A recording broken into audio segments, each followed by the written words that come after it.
ಆತ್ಮೀಯ ಬಂಧುಗಳೇ, ಶ್ರೀಮದ್ ಭಾಗವತಂ ಸ್ಕಂದ 3 ಭಾಗ 2 ಅಧ್ಯಾಯ 20 ಮೈತ್ರೇಯ ವಿದುರ ಸಂವಾದ. ಇದರಿಂದ ಇವತ್ತು 28ನೇ ಶ್ಲೋಕವನ್ನು ತಿಳ್ಕೊಳ್ಳೋಣ. ಶ್ಲೋಕ 28. ಸೋವಧಾರ್ಯಾಸ್ಯ ಕಾರ್ಪಣ್ಯ ವಿವಿಕ್ತಾಧ್ಯಾತ್ಮದರ್ಶನಃ ವಿಮುಂಚಾತ್ಮತನುಂ ಘೋರಾಮಿತ್ಯುಕ್ತೋ ವಿಮುಮೋಚಃ. ಅನುವಾದ: ಇತರ ಮನಸ್ಸನ್ನು ಸ್ಪಷ್ಟವಾಗಿ ಅರ್ಥ ಮಾಡಿಕೊಳ್ಳಬಲ್ಲ ಭಗವಂತನು ಬ್ರಹ್ಮನ ಸಂಕಟವನ್ನು ಗ್ರಹಿಸಿ ಅವನಿಗೆ ಹೇಳಿದನು, ಈ ನಿನ್ನ ಅಶುದ್ಧ ಶರೀರವನ್ನು ತ್ಯಜಿಸಿಬಿಡು. ಭಗವಂತನ ಅಪ್ಪಣೆಯಂತೆ ಬ್ರಹ್ಮನು ಶರೀರವನ್ನು ತ್ಯಜಿಸಿದನು. ಇದು ಶ್ಲೋಕ ಮತ್ತು ಅದರ ಅನುವಾದ. ಈಗ ಭಾವಾರ್ಥದ ಮೂಲಕ ನಾವು ಇದರ ಅರ್ಥವನ್ನು ತಿಳ್ಕೊಳ್ಳೋದಕ್ಕೆ ಪ್ರಯತ್ನ ಮಾಡೋಣ. ಹೋದ ಭಾಗದಲ್ಲಿ ನಾವೇನು ತಿಳ್ಕೊಂಡ್ವಿ? ಬ್ರಹ್ಮ ಭಗವಂತನ ಹತ್ರ ಬಂದು ಹೇಳ್ತಾನೆ, ಪ್ರಭು, ನಿನ್ನ ಆದೇಶದ ಹಾಗೇನೆ ನಾನು ಸೃಷ್ಟಿ ಮಾಡಿದಂತಹ ಈ ಪಾಪಿ ದಾನವರು ನನಗೇ ತೊಂದರೆ ಕೊಡ್ತಾ ಇದ್ದಾರೆ. ಸೊ ಅದರಿಂದ ನನ್ನನ್ನು ಇವರಿಂದ ದಯವಿಟ್ಟು ರಕ್ಷಣೆ ಮಾಡು. ಲೈಂಗಿಕ ದಾಹದಿಂದ ಕ್ರೋಧ ಸಂತಪ್ತರಾದಂತಹ ಇವರು ನನ್ನನ್ನು ತೊಂದರೆ ಕೊಡಕ್ಕೆ ಬರ್ತಾ ಇದ್ದಾರೆ ಅಂತ ಕೇಳಿಕೊಂಡು ಮುಂದೆ ಹೇಳ್ತಾನೆ, ಓ ನನ್ನ ಪ್ರಭುವೇ, ದುಃಖಾರ್ತರ ಸಂಕಟವನ್ನು ಪರಿಹಾರ ಮಾಡೋದಕ್ಕೆ ಮತ್ತು ನಿನ್ನ ಪಾದಗಳಲ್ಲಿ ಆಶ್ರಯವನ್ನು ಯಾರು ಪಡೆದಿರ್ತಾರೋ ಅಂಥವರ ಸಂಕಟಗಳನ್ನು ದೂರ ಮಾಡೋದಕ್ಕೆ ನೀನು ಮಾತ್ರ ಸಮರ್ಥನಾಗಿದೆಯಾ ಅಂತಂದ್ಬಿಟ್ಟು ಹೇಳಿದ್ದನ್ನು ತಿಳ್ಕೊಂಡಿದ್ವಿ. ಈಗ ಈ ಶ್ಲೋಕದಲ್ಲಿ ಹೇಳ್ತಾರೆ, ಬೇರೆಯವರ ಮನಸ್ಸನ್ನು ಸ್ಪಷ್ಟವಾಗಿ ಅರ್ಥ ಮಾಡಿಕೊಳ್ಳುವಂಥವ್ನು ಯಾರು ಅಂತಂದರೆ ಅದು ಭಗವಂತ ಮಾತ್ರ. ಬೇರೆಯವರಿಗೆ ನಮ್ಮ ಮನಸ್ಸಿನಲ್ಲಿ ಏನಾಗ್ತಾ ಇದೆ ಅನ್ನೋದು ಅರ್ಥ ಆಗೋದಿಲ್ಲ, ನಮಗೆ ಮಾತ್ರ ಗೊತ್ತಾಗೋದು. ನಮ್ಮನ್ನು ಬಿಟ್ಟರೆ ಭಗವಂತ ಮಾತ್ರ ಅರ್ಥ ಮಾಡ್ಕೋಬೋದು. ಅಂಥ ಭಗವಂತ ಬ್ರಹ್ಮನ ಸಂಕಟವನ್ನು ಕೂಡ ಅರ್ಥ ಮಾಡಿಕೊಂಡು ಅವನಿಗೆ ಹೇಳ್ತಾನೆ, ನೀನು ಈ ನಿನ್ನ ಅಶುದ್ಧ ಶರೀರವನ್ನು ತ್ಯಾಗ ಮಾಡಿಬಿಡು ಅಂತ ಹೇಳ್ತಾನೆ. ಈಗ ನಿನ್ನ ಒಂದು ಶರೀರ ಏನಿದೆಯೋ ಅದನ್ನು ನೀನು ತ್ಯಾಗ ಮಾಡಿಬಿಡು ಅಂತ. ಅದಕ್ಕೆ ಭಗವಂತನ ಅಪ್ಪಣೆಯ ಹಾಗೇನೆ ಬ್ರಹ್ಮ ಏನು ಮಾಡ್ದ? ಆ ಶರೀರವನ್ನು ತ್ಯಾಗ ಮಾಡಿಬಿಡ್ತಾನೆ. ಈಗ ಭಾವಾರ್ಥದಲ್ಲಿ ಗುರುಗಳು ಇದರ ಬಗ್ಗೆ ಏನು ಹೇಳಿದ್ದಾರೆ ಅಂತ ನಾವು ತಿಳ್ಕೊಳ್ಳೋಣ. ಭಗವಂತನನ್ನು ಇಲ್ಲಿ ವಿವಿಕ್ತಾಧ್ಯಾತ್ಮ ದರ್ಶನ ಎಂಬ ಪದದಿಂದ ವರ್ಣಿಸಲಾಗಿದೆ.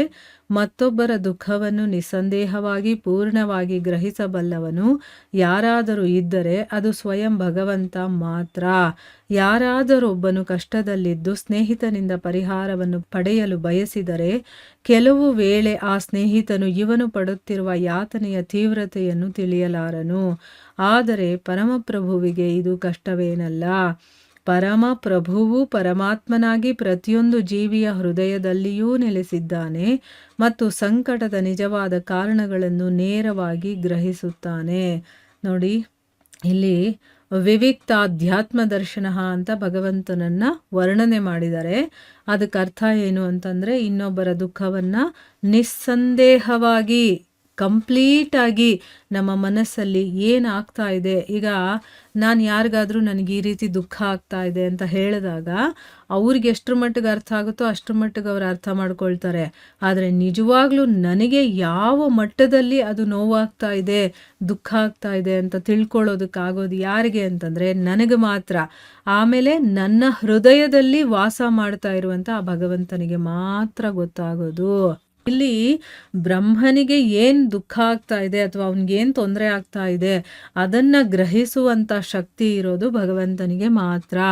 ಈಗ ಎಕ್ಸಾಂಪಲ್ ಕೂಡ ಕೊಟ್ಟು ಹೇಳ್ತಾ ಇದ್ದಾರೆ ಇಲ್ಲಿ ಗುರುಗಳು. ಈಗ ಒಬ್ಬ ಸ್ನೇಹಿತನಿಗೆ ತುಂಬ ಕಷ್ಟ ಇರುತ್ತೆ ಅಂತ ಇಟ್ಕೊಳ್ಳಿ. ಇನ್ನೊಬ್ಬ ಸ್ನೇಹಿತನಿಂದ ಆ ಕಷ್ಟಕ್ಕೆ ಏನಾದರೂ ಒಂದು ಪರಿಹಾರವನ್ನು ನಾವು ಪಡ್ಕೋಬೇಕು ಅಂತ ಇಷ್ಟಪಡ್ತೀವಿ. ಕೆಲವೊಂದು ಸರಿ ಏನಾಗುತ್ತೆ, ಆ ಸ್ನೇಹಿತನಿಗೆ ನಮಗೆ ಏನು ನೋವಾಗ್ತಾ ಇದೆ ಅಥವಾ ನನಗೆ ಎಷ್ಟರ ಮಟ್ಟಿಗೆ ತೊಂದರೆ ಆಗ್ತಾ ಇದೆ ಅನ್ನೋದು ಅವನಿಗೆ ಗೊತ್ತಾಗೋದಿಲ್ಲ. ಆದರೆ ಭಗವಂತನಿಗೆ ಇದು ಕಷ್ಟದ ಕೆಲಸ ಅಲ್ಲ.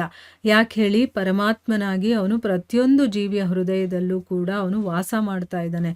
ಅದರಿಂದ ನಮಗೆ ನಿಜವಾದ ಸಂಕಟ ಎಷ್ಟರ ಮಟ್ಟಿಗೆ ಆಗ್ತಾ ಇದೆ ಅದು ಅಥವಾ ಅದಕ್ಕೆ ಕಾರಣ ಏನು ಅದನ್ನೆಲ್ಲ ಭಗವಂತ ನೇರವಾಗಿ ಗ್ರಹಿಸ್ತಾನೆ ಅಂತ ಇಲ್ಲಿ ಹೇಳ್ತಾ ಇದ್ದಾರೆ. ಭಗವದ್ಗೀತೆಯಲ್ಲಿ ಭಗವಂತನು ಹೇಳುತ್ತಾನೆ, ಸರ್ವಸ್ಯ ಚಾಹಂ ಹೃದಯ ಸನ್ನಿವಿಷ್ಟಃ. ನಾನು ಪ್ರತಿಯೊಬ್ಬನ ಹೃದಯದಲ್ಲಿಯೂ ನೆಲೆಸಿದ್ದೇನೆ. ನನ್ನಿಂದಾಗಿ ಒಬ್ಬನ ಸ್ಮೃತಿ ವಿಸ್ಮೃತಿಗಳು ಉಂಟಾಗುತ್ತವೆ. ಆದ್ದರಿಂದ ಯಾವಾಗ ವ್ಯಕ್ತಿಯು ಸಂಪೂರ್ಣವಾಗಿ ಪರಮ ಪ್ರಭುವಿಗೆ ಶರಣಾಗುತ್ತಾನೆಯೋ ಆಗ ಪ್ರಭುವು ತನ್ನ ಹೃದಯದಲ್ಲಿ ನೆಲೆಸಿರುವುದನ್ನು ಅವನು ಕಾಣುತ್ತಾನೆ.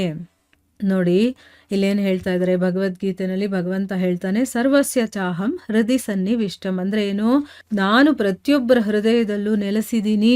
ಆಮೇಲೆ ನನ್ನಿಂದಾನೇ ಅವನಿಗೆ ಏನಾದರೂ ಒಂದು ಸ್ಮೃತಿ ಅಂದರೆ ನೆನಪು ಬರೋದು ಅಥವಾ ವಿಸ್ಮೃತಿ ಮರ್ತು ಹೋಗೋದು, ಅಂದರೆ ಏನು, ಮರುವು ಮತ್ತು ನೆನಪು ಎಲ್ಲವೂ ಕೂಡ ನನ್ನಿಂದನೇ ಉಂಟಾಗೋದು. ಯಾವಾಗ ಒಬ್ಬ ವ್ಯಕ್ತಿ ಸಂಪೂರ್ಣವಾಗಿ ಭಗವಂತನಿಗೆ ಶರಣಾಗ್ತಾನೋ ಆಗ ಪ್ರಭು ತನ್ನ ಹೃದಯದಲ್ಲಿ ಹೇಗೆ ನೆಲೆಸಿದಾನೆ ಅನ್ನೋದನ್ನು ಕೂಡ ಅವನು ನೋಡ್ತಾನೆ. ಆ ರೀತಿಯ ಒಂದು ಶಕ್ತಿ ಅವನಿಗೆ ಬರುತ್ತೆ ಅಂತ ಅರ್ಥ. ಅಪಾಯಗಳಿಂದ ಪಾರಾಗುವ ಬಗೆ ಅಥವಾ ಭಕ್ತಿ ಸೇವೆಯಲ್ಲಿ ಅವನನ್ನು ಸಮೀಪಿಸುವ ಬಗೆ, ಇವುಗಳ ಬಗ್ಗೆ ಅವನು ನಮಗೆ ನಿರ್ದೇಶನ ನೀಡಬಲ್ಲನು.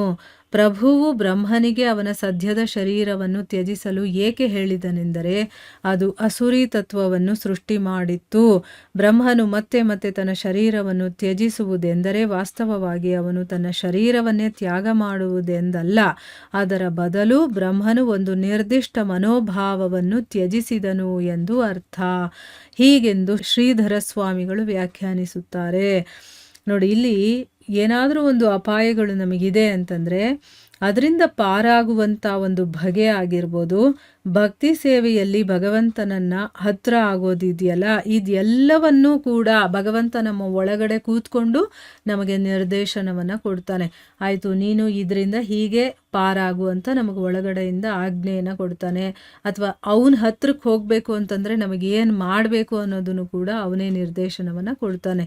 ಈಗ ನೋಡಿ, ಯಾರು ಭಗವಂತನಿಗೆ ಸಂಪೂರ್ಣ ಶರಣಾಗತಿಯಾಗಿರ್ತಾರೋ ಅವರಿಗೆ ಈಗ ಮುಂದಿನ ದಾರಿ ನನಗೆ ಕಾಣಿಸ್ತಾ ಇಲ್ಲಪ್ಪ, ನನಗೆ ಭಗವದ್ಗೀತೆ ಓದಬೇಕು, ಭಾಗವತ ಕೇಳಬೇಕಾದ್ರೆ ನನಗೆ ಸಮಯದ ಅಭಾವ ಇದೆ ಮತ್ತು ಮನೆಯಲ್ಲಿ ತೊಂದರೆ ಇದೆ ಅಂತ ಅಂದ್ಕೊಳ್ಳಿ. ಆವಾಗ ಭಗವಂತನಿಗೆ ನಾವು ಸಂಪೂರ್ಣವಾಗಿ ಶರಣಾಗತರಾಗಿ ಅವನನ್ನೇ ನಾವು ಅವಲಂಬಿಸಿದ್ದೆ ಆದರೆ ನಮಗೆ ಒಳಗಡೆಯಿಂದ ಅವನು ಇನ್ಸ್ಟ್ರಕ್ಷನ್ಸ್ ಕೊಡ್ತಾನೆ, ದಾರಿ ತೋರಿಸ್ತಾನೆ, ನನಗೆ ಹೀಗೆ ಮಾಡು, ಹೀಗೆ ಮಾಡೋದ್ರಿಂದ ನಿನಗೆ ಹೀಗಾಗತ್ತೆ ಅಂತ ಅಂದ್ಬಿಟ್ಟು ಆಮೇಲೆ ನಮಗೆ ಅದನ್ನು ಕೇಳೋದಕ್ಕೂ ಸಮಯ ಸಿಗುತ್ತೆ. ಎಲ್ಲದಕ್ಕೂ ನಮ್ಗೆ ಅನುಕೂಲ ಆಗೋ ರೀತಿ ಭಗವಂತ ನಮಗೆ ಒಂದು ದಾರಿಯನ್ನು ತೋರಿಸ್ಕೊಡ್ತಾನೆ. ಆಯಿತಾ. ಈಗ ನೋಡಿ, ಮಹಾಭಾರತದಲ್ಲಿ ಅರ್ಜುನನಿಗೆ ಸಂದೇಹ ಆಗಿ ಅವನಿಗೆ ದಾರಿನೇ ತೋಚದೇ ಇರೋ ಹಾಗಾಗ್ಬಿಟ್ಟಿತ್ತು. ನಾನು ಯುದ್ಧ ಮಾಡಬೇಕು ಮಾಡಬಾರ್ದು, ಅಥವಾ ನನ್ನವ್ರ ಜೊತೆನೇ ನಾನು ಯುದ್ಧ ಮಾಡುವಂಥ ಒಂದು ಪ್ರಸಂಗ ಬಂದ್ಬಿಟ್ಟಿದೆಯಲ್ಲ, ಇದರಿಂದ ಎಲ್ಲ ಏನೇನೆಲ್ಲ ತೊಂದರೆ ಆಗುತ್ತೋ ಅಂತೆಲ್ಲ ಅವನು ಯೋಚನೆ ಮಾಡ್ತಿರ್ತಾನೆ. ಆದರೆ ಅವನು ಕಂಪ್ಲೀಟಾಗಿ ಶರಣಾಗತನಾದಂಥ ಆತ್ಮನಾಗಿರೋದ್ರಿಂದ ಭಗವಂತ ಅವನಿಗೆ ದಾರಿಯನ್ನು ತೋರಿಸ್ತಾನೆ. ಅದರ ಪ್ರಕಾರ ಅವನು ಮಾಡ್ತಾನೆ ಮತ್ತು ಅವನ ಜೀವನದಲ್ಲಿ ಅವನು ಸಾಫಲ್ಯತೆಯನ್ನು ಕೂಡ ಪಡಿತಾನೆ ಅಲ್ವಾ. ಅದಕ್ಕೆ ಯಾರು ಭಗವಂತನಿಗೆ ಕಂಪ್ಲೀಟಾಗಿ ಶರಣಾಗಿರ್ತಾರೋ ಆಗ ಭಗವಂತ ಅವರ ಹೃದಯದಲ್ಲೇ ಇರ್ತಾನಲ್ವ, ಅವನ ದಾರಿ ತೋರಿಸ್ತಾನೆ. ಇಲ್ಲಿ ಪ್ರಭು ಬ್ರಹ್ಮನಿಗೂ ಕೂಡ ಈ ಸದ್ಯದ ಶರೀರವನ್ನು ತ್ಯಾಗ ಮಾಡು ಅಂತ ಹೇಳ್ತಾನೆ. ಯಾಕೆ ಅಂತಂದರೆ ಅಲ್ಲಿ ಅಸುರಿ ತತ್ವವನ್ನು ಸೃಷ್ಟಿ ಮಾಡಿತ್ತು, ಅದಕ್ಕೋಸ್ಕರ. ಇಲ್ಲಿ ಗುರುಗಳು ಇನ್ನೊಂದು ವಿಷಯವನ್ನು ಹೇಳ್ತಾ ಇದ್ದಾರೆ. ಏನು ಅಂದರೆ ಶ್ರೀಧರ ಸ್ವಾಮಿಗಳು ಈ ರೀತಿ ಹೇಳ್ತಾರೆ. ಏನು ಅಂತಂದರೆ ಶರೀರವನ್ನು ತ್ಯಾಗ ಮಾಡೋದು ಅಂತಂದರೆ ಶರೀರವನ್ನೇ ಬಿಡೋದು ಅಂತಲ್ಲ, ಅದರ ಬದಲು ಆ ಮನೋಭಾವನೆ ಇದೆಯಲ್ಲ ಅದನ್ನು ತ್ಯಾಗ ಮಾಡೋದು ಅಂತ ಅರ್ಥ ಅಂತ ಶ್ರೀಧರ ಸ್ವಾಮಿಗಳು ಹೇಳಿದ್ದಾರೆ ಅಂತ ಹೇಳ್ತಾ ಇದ್ದಾರೆ. ಅಂದರೆ ಇಲ್ಲಿ ನಾವೇನು ಮಾಡ್ತೀವಿ, ನಮ್ಮ ಮನಸ್ಸಲ್ಲಿ ಆಲೋಚನೆಗಳೆಲ್ಲ ಬರುತ್ತೆ ನೋಡಿ, ಒಳ್ಳೆ ಆಲೋಚನೆ ಕೆಟ್ಟ ಆಲೋಚನೆಗಳೆಲ್ಲ ಬರ್ತಾ ಇರುತ್ತೆ. ಆ ಕೆಟ್ಟ ಆಲೋಚನೆಗಳನ್ನು ಬಿಡುವಂಥದ್ದನ್ನು ಇಲ್ಲಿ ಶರೀರ ತ್ಯಾಗ ಮಾಡು ಅಂತ ಹೇಳ್ತಾ ಇರೋದು ಅಂತ ಇಲ್ಲಿ ಶ್ರೀಧರ ಸ್ವಾಮಿಗಳು ಹೇಳ್ತಾರೆ ಅಂತ ಗುರುಗಳು ಹೇಳ್ತಾ ಇದ್ದಾರೆ. ಮನಸ್ಸು ಎನ್ನುವುದು ಎಲ್ಲ ಜೀವಿಗಳ ಸೂಕ್ಷ್ಮ ಶರೀರವಾಗಿದೆ. ನಾವು ಕೆಲವು ವೇಳೆ ಪಾಪಕಾರ್ಯ ವಿಚಾರಗಳಲ್ಲಿ ಮಗ್ನರಾಗಿರಬಹುದು. ನಾವು ಆ ಪಾಪ ವಿಚಾರವನ್ನು ದೂರ ಮಾಡಿದರೆ ಆಗ ಈ ಶರೀರವನ್ನು ತ್ಯಜಿಸಿದವೆಂದು ಹೇಳಬಹುದು. ನೋಡಿ, ಈಗ ಎಕ್ಸಾಂಪಲ್ ಕೊಟ್ಟು ಹೇಳ್ತಾ ಇದ್ದಾರೆ. ಮನಸ್ಸು ಅನ್ನೋದಿದೆಯಲ್ಲ, ಇದು ಎಲ್ಲ ಜೀವಿಗಳ ಒಂದು ಸೂಕ್ಷ್ಮ ಶರೀರ. ಈಗ ಸ್ಥೂಲ ನಮ್ಮ ಕಣ್ಣಿಗೆ ಕಾಣಿಸ್ತಾ ಇರುವಂಥ ಈ ಶರೀರ ಬಿಟ್ಟರೆ ಒಳಗಡೆ ಇರುವಂಥ ಮನಸ್ಸಿದೆಯಲ್ಲ ಅದು ಸೂಕ್ಷ್ಮ ಶರೀರ ಅಂತ ಹೇಳ್ತಾರೆ. ಈಗ ನಾವು ಒಂದು ಸರಿ ಪಾಪ ಕೆಲಸಗಳನ್ನೇ ಮಾಡ್ತೀವಿ ಅಥವಾ ಪಾಪದ ಒಂದು ವಿಚಾರಗಳನ್ನು ನಾವು ಮಾಡ್ತೀವಿ. ಆಗ ಏನಾಗುತ್ತೆ, ಆ ಪಾಪ ವಿಚಾರವನ್ನು ದೂರ ಮಾಡಿದ್ರೇ ಆ ಮೆಂಟಾಲಿಟಿನೇ ನಮಗಿರಬಾರ್ದು, ಆ ಯೋಚನೆಗಳೇ ನಮಗೆ ಬರಬಾರ್ದು. ಆ ರೀತಿ ಮಾಡ್ಕೊಳ್ಳೋದಿದೆಯಲ್ಲ ಅದನ್ನು ಕೂಡ ಶರೀರವನ್ನು ತ್ಯಾಗ ಮಾಡಿದ್ದು ಅಂತಲೂ ಹೇಳ್ಬೋದು ಅಂತ ಹೇಳ್ತಾ ಇದ್ದಾರೆ. ದಾನವರನ್ನು ಸೃಷ್ಟಿಸುವಾಗ ಬ್ರಹ್ಮನ ಮನಸ್ಥಿತಿಯು ಸರಿಯಾಗಿರಲಿಲ್ಲ. ಅದು ರಾಜಸ ಗುಣಪೂರ್ಣವಾಗಿದ್ದಿರಬೇಕು. ಏಕೆಂದರೆ ಇಡೀ ಸೃಷ್ಟಿಯೇ ರಾಜಸಮಯವಾಗಿತ್ತು. ಆದ್ದರಿಂದಲೇ ಅಂತಹ ರಜೋಗುಣ ಸಂಪನ್ನ ಪುತ್ರರು ಜನಿಸಿದರು. ಅಂದರೆ ಇಲ್ಲಿ ಏನು ಹೇಳ್ತಾ ಇದ್ದಾರೆ, ಈಗ ಬ್ರಹ್ಮ ಸೃಷ್ಟಿ ಮಾಡೋದಕ್ಕೆ ಶುರು ಮಾಡಿದ್ನಲ್ಲ, ಆಗ ದಾನವರನ್ನು ಸೃಷ್ಟಿ ಮಾಡಬೇಕಾದ್ರೆ ಬ್ರಹ್ಮನ ಮನಸ್ಥಿತಿ ಸರಿಯಾಗಿರಲಿಲ್ಲ. ಯಾಕೆ ಅಂತಂದರೆ ಆ ಕೆಲಸ ಮಾಡೋದಕ್ಕೆ ರಾಜಸ ಗುಣದಿಂದ ಕೂಡಿರಬೇಕು. ಅದಕ್ಕೆ ಇಲ್ಲಿ ರಾಜಸ ಗುಣ ಪೂರ್ಣವಾಗಿ ಇದ್ದಿರಬೇಕಲ್ಲಿ. ಯಾಕೆ ಅಂತಂದರೆ ಇಡೀ ಸೃಷ್ಟಿನೇ ರಾಜಸಮಯವಾಗಿತ್ತಲ್ವ, ಎಲ್ಲವೂ ಕೂಡ ರಾಜಸ ಗುಣದಿಂದನೇ ಸೃಷ್ಟಿಯಾಗಿತ್ತು. ಅದಕ್ಕೋಸ್ಕರನೇ ರಜೋಗುಣ ಸಂಪನ್ನರಾಗಿರುವಂತಹ ಮಕ್ಕಳು ಅಲ್ಲಿ ಹುಟ್ಟಿದ್ದಾರೆ ಅಂತಂದರೆ ಆ ಮನಸ್ಥಿತಿ ಹೇಗಿರುತ್ತೋ ಹಾಗೆ ಮಕ್ಕಳು ಹುಟ್ಟುತ್ತಾರೆ ಅನ್ನೋದು ಇದರ ಅರ್ಥ. ಯಾರೇ ತಂದೆ ತಾಯಿಗಳು ಮಕ್ಕಳನ್ನು ಪಡೆಯುವಾಗ ತುಂಬ ಎಚ್ಚರ ವಹಿಸಬೇಕೆಂಬುದನ್ನು ಇದು ಸೂಚಿಸುತ್ತದೆ. ಮಗುವಿನ ಮನಸ್ಥಿತಿಯು ಗರ್ಭಧಾರಣೆಯಾಗುವಾಗಿನ ತಂದೆ ತಾಯಿಯರ ಮನಸ್ಥಿತಿಯನ್ನು ಅವಲಂಬಿಸಿರುತ್ತದೆ. ಆದ್ದರಿಂದಲೇ ವೈದಿಕ ಪದ್ಧತಿಯ ಪ್ರಕಾರ ಗರ್ಭಾಧಾನ ಸಂಸ್ಕಾರ ಅಥವಾ ಮಗುವಿಗೆ ಜನ್ಮ ನೀಡುವುದಕ್ಕಾಗಿ ಇರುವ ಸಂಸ್ಕಾರವನ್ನು ಆಚರಿಸಲಾಗುತ್ತದೆ. ಅಂದರೆ ಅರ್ಥ ಏನು, ಇಲ್ಲಿ ಯಾವುದೇ ತಂದೆ ತಾಯಿಗಳಾಗಿರ್ಬೋದು ಮಕ್ಕಳನ್ನು ಪಡಿಬೇಕು ಅಂತಂದಾಗ ತುಂಬ ಎಚ್ಚರಿಕೆಯಿಂದ ಇರಬೇಕು. ಹೇಗಂದರೆ ಹಾಗೆ, ಯಾವ ಸಮಯದಲ್ಲಿ ಅಂದರೆ ಆ ಸಮಯದಲ್ಲಿ, ಮತ್ತು ಯಾವುದೋ ಒಂದು ಮನಸ್ಥಿತಿಯನ್ನು ಇಟ್ಕೊಂಡೆಲ್ಲ ನಾವು ಮಕ್ಕಳನ್ನು ಪಡಿಬಾರ್ದು. ಯಾಕೆ ಅಂತಂದರೆ ಆ ಮಗುವಿನ ಮನಸ್ಥಿತಿ ಅನ್ನೋದು ಈ ಗರ್ಭಧಾರಣೆ ಆಗಬೇಕಾದ್ರೆ ತಂದೆ ತಾಯಿಯರ ಮನಸ್ಥಿತಿ ಹೇಗಿರುತ್ತೋ ಅದರ ಮೇಲೆ ಅವಲಂಬಿಸಿರುತ್ತೆ. ಅದಕ್ಕೋಸ್ಕರನೇ ಈ ವೈದಿಕ ಪದ್ಧತಿಯಲ್ಲಿ ಗರ್ಭಾಧಾನ ಸಂಸ್ಕಾರ ಅಂತಲೇ ಹೇಳ್ತಾರೆ. ಅಂದರೆ ಏನು, ಮಗುವಿಗೆ ಜನ್ಮ ಕೊಡೋದಕ್ಕೆ ಮುಂಚೆ ಒಂದು ಸಂಸ್ಕಾರವನ್ನು ಆಚರಣೆ ಮಾಡ್ತಾರೆ. ಅಲ್ಲಿ ಕೆಲವೊಂದು ರೀತಿ ವಿಧಾನಗಳು ಇದನ್ನೆಲ್ಲ ಮಾಡಿ ಒಳ್ಳೆಯ ಒಂದು ಮುಹೂರ್ತದಲ್ಲಿ ಆ ಒಂದು ಗರ್ಭಾಧಾನ ಸಂಸ್ಕಾರ ನಡಿಬೇಕು ಅಂತಲೂ ಎಲ್ಲ ಹೇಳ್ತಾರೆ. ಆದರೆ ಈಗಿನ ಕಾಲಕ್ಕೆ ಅದನ್ನು ಯಾರೂ ಫಾಲೋ ಮಾಡೋದಿಲ್ಲ. ಅದಕ್ಕೋಸ್ಕರನೇ ಈಗ ರಾಕ್ಷಸರ ಒಂದು ಮನಸ್ಥಿತಿ ಇರುವಂಥ ಮಕ್ಕಳೇ ಹುಟ್ಟುವಂಥದ್ದು. ಮಗುವನ್ನು ಪಡೆಯುವ ಮುನ್ನ ವ್ಯಕ್ತಿಯು ತನ್ನ ದಿಗ್ಭ್ರಮೆಗೊಂಡ ಮನಸ್ಸನ್ನು ಪವಿತ್ರಗೊಳಿಸಿಕೊಳ್ಳಬೇಕಾಗುತ್ತದೆ. ತಂದೆ ತಾಯಿಗಳು ಭಗವಂತನ ಪಾದಕಮಲಗಳಲ್ಲಿ ತಮ್ಮ ಮನಸ್ಸನ್ನು ನೆಲೆಗೊಳಿಸಿದಾಗ ಮಗುವು ಹುಟ್ಟಿದರೆ ಸಹಜವಾಗಿ ಒಳ್ಳೆಯ ಭಕ್ತರಾದ ಮಕ್ಕಳು ಹುಟ್ಟುತ್ತವೆ.